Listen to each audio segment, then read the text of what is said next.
The Vietnam War didn't start in 1964. To understand it, we have to travel back over a century, to the Age of Empires. In the mid-1800s, France expanded into Southeast Asia. By the end of that century, Vietnam, Laos, and Cambodia were stitched together as one colony, French Indochina. People there resisted from the start, but foreign rule stayed in place for decades. World War II broke that fragile order. When France fell to Germany, Japan moved in and took control of Indochina. The occupation weakened French authority and created room for local independence movements. One of these movements was led by Ho Chi Minh, a determined nationalist who wanted an independent Vietnam. After Japan's defeat, Ho Chi Minh declared the independence of northern Vietnam. France wanted its colony back and tried to retake control. That fight became the First Indochina War, and France lost. The Geneva Accords followed, redrawing the map. Laos and Cambodia became independent, and Vietnam was temporarily divided into North and South, with the promise of future elections to reunify the country. The division was not just geographic, it was ideological. The North embraced socialism and received clear support from China and the Soviet Union. The South, backed by Western powers, declared itself anti-communist. But South Vietnam's leaders were often corrupt and repressive. Their persecution of political opponents and religious groups cost them legitimacy at home and pushed more people toward the North's cause. Across this fragile border, people kept moving.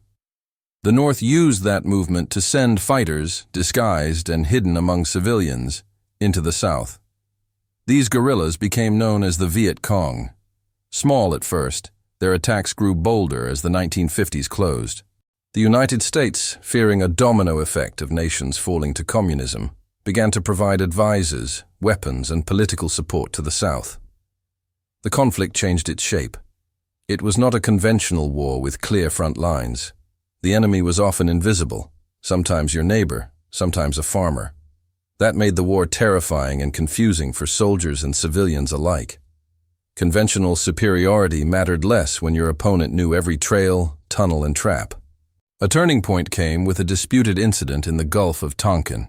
Whether it was deliberate provocation or a misinterpreted clash, it gave political cover for a massive escalation.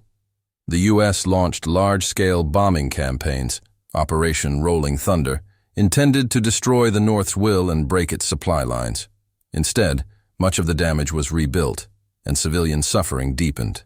Laos became one of the most heavily bombed countries in history, as borders and supply routes were targeted. On the ground, American soldiers were often very young, facing heat, mosquitoes, dense jungle, and hidden booby traps. High-tech helicopters and firepower could not erase the psychological strain of an enemy who vanished into the trees. The Viet Cong used guerrilla tactics, ambushes, hidden mines, and an intimate knowledge of the land. They dug tunnels, vast underground networks where they moved, planned, and survived bombardment. In response, the U.S. used chemical agents to strip the jungle and expose hiding places. Agent Orange and other herbicides cleared foliage but left a toxic legacy: long-term health problems, birth defects, and environmental damage that still affects lives today. Every tactic left its trace on people who had nothing to do with high politics. Then came Tet. In a wave of coordinated attacks across cities and towns, the Viet Cong and North Vietnamese forces struck simultaneously. Militarily, Tet was costly for them, but politically it was catastrophic for U.S. public opinion. Televised images showed fierce street fighting and civilian suffering, and the message was clear: the war was not winding down. Citizens back home began to ask a blunt question. Why were so many young Americans dying in a war that seemed unwinnable? Protests swelled. Movements that had long been pushing for civil rights and social change now also rallied against the war. The cultural and political pressure forced a change in strategy. The U.S. began to step back. Negotiations produced the Paris Accords, under which American forces would withdraw and resume only a supporting role to the South. But withdrawal did not resolve the core conflict. Without sustained external support, South Vietnam struggled to hold on.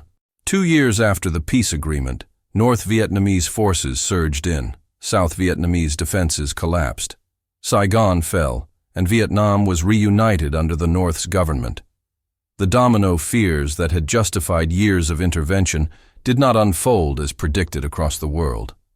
But the legacy of the conflict was profound. The Vietnam War is a lesson in the limits of military power when political legitimacy is absent. It shows how colonial history, guerrilla tactics, and blunt foreign intervention can transform a local independence struggle into an international crisis.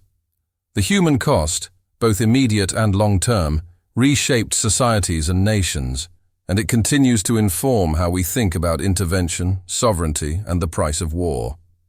History rarely offers simple winners or moral shortcuts. Vietnam reminds us that behind every strategic calculation are millions of lives, and that after the last bomb falls, the real work of rebuilding and remembering begins.